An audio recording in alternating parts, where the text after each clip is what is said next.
So, for this video guys, matutulutuin ang mais. Dito guys, lagyan ng flour or harina para mag-crispy siya guys. At saka ito. Tapos, prito natin para mag-crispy. So, let's start. So, i-mix ko na to ang harina guys, pati asin at saka tubig. So, mauna ang ako ang timpla sa mais guys. So, imikos-mikos lang na ito ng harina. Hantod nga ma-mix na siya guys. Ayan.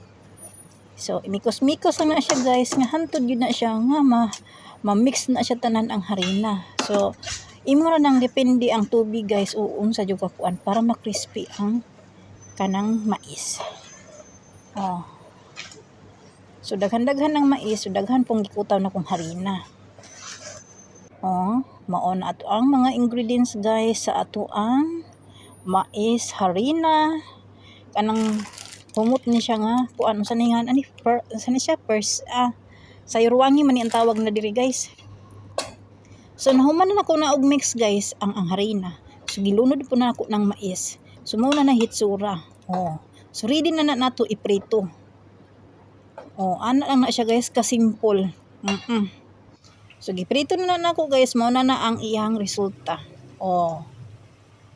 Dali ra na siya guys. So luto na. Mao na ni ato ang mais. Mao na ni ang resulta sa giprito. Guwapa kayo, liwat na ako. So ato na lang tilawan guys, kay naluto na. Grabe ka crispy guys.